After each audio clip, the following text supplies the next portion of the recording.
That's very good. nice. Could you explain us something about your history a little bit? History of my When it country. was rediscovered? My country was rediscovered by Christopher Columbus in 1498. So a very long time ago. No? I wasn't there. I wasn't there. So I've been told. Yeah? But I heard. I heard about it. I read about it. When Columbus came to the island, he found the indigenous peoples of my country, who would have been the Caribs and the Arawaks. The Caribs were a very warlike tribe. They were cannibals as well, and the Arawaks were much more docile. Right? Trinidad was one of those places where the two tribes met, because Trinidad is partly South America, partly Caribbean. No, it is Caribbean, so it's a place where the two tribes met. When Columbus came there, he saw the mountain peaks, and he saw 3 mountain peaks, and it inspired him to think of the Trinity, and so he called the island the Holy Trinity. Before that, it was called Airi, which is supposed to mean the land of the hummingbird, which is a small bird that flies around, it moves very, very quickly. A small bird, the smallest bird in the world, and it moves its wings the hummingbird. See? Yes, yes. I think it's called colibri in Spanish. I'm not 100% certain.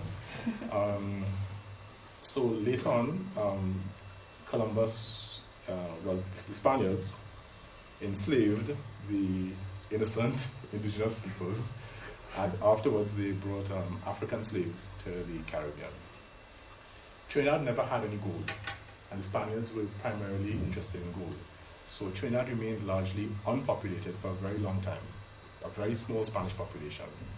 When the French Revolution took place in 1789, I believe, yeah, many of the French nobility were looking for places to escape, and something called the Cedular Population was signed, which allowed anybody who was Catholic who would swear allegiance to the King of Spain to settle in Trinidad.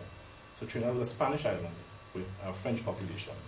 Almost all the population was French, and the laws were French as well.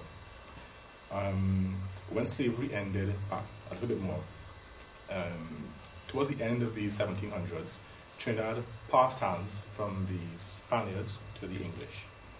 So that it's English, your official language now? Official language is English, but the names of our places, still, we have places like Diego Martin, there are places like, another Spanish one, El Socorro, Aranjuez. You have Sangre Grande. So it's very mixed that way, you know. When the British came, the island had no fortification, it had no defenses. So it passed hands to the English without any revolt, without any bloodshed. And since the 1700s, we have been an English colony. By English colony, with a Spanish population and a French population. Okay. Slavery ended in 1838, because it was a phased process, and the British wanted to fill the gaps in the population. Because you had sugar fields, sugar plantations. And they need workers. They need workers. So the British Empire looked for workers in other parts of the empire, people who would migrate there. There was a large migration of Portuguese, but the Portuguese people couldn't deal with the heat of the weather, tropical climate. They brought Chinese people, and the Chinese people didn't work very much on the plantations.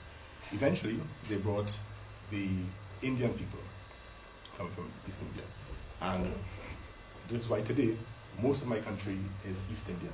The population is East Indian, about 49%. Yeah. So they were indentured workers, like indentured. They had a contract. They come because India was going through a very difficult economic situation. So they brought the Indians there.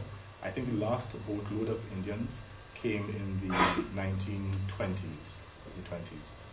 So the population up to today is primarily Indian. So our food is very, very East Indian. Curries, pilau, gulab jamun, and everybody, for me, for instance, potato, I wouldn't say potato, I would say aloo, because that's what the word we use in my country. You know? It's a word that is in India. You know? And so sorry, can you say the word again? Aloo. Aloo. Aloo. That is potato in Hindi. You know? If you're having a party, you can have a Bhangra party when the music is East Indian music, you know. If you of typical foods would be sorry, it's the cold of winter. Food would be pilau. So it's the most cosmopolitan, it's the most culturally cosmopolitan island in the Caribbean. However, a little bit more of the history of the country.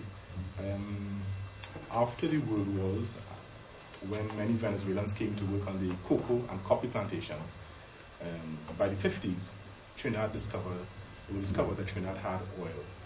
So we're not a tourism country. We're not a tourism country at all. Our economy is based primarily on petroleum and natural gas. Okay. It's a bit different from the other islands. So it's oil and gas industry, your real bread and butter. That's our bread and butter. So when prices are high in Spain, everybody is complaining about paying high petrol prices. We in Trinidad are laughing. We're happy because we have good prices. Life is good. But when prices are fallen and everybody is happy, we complain because we like high prices.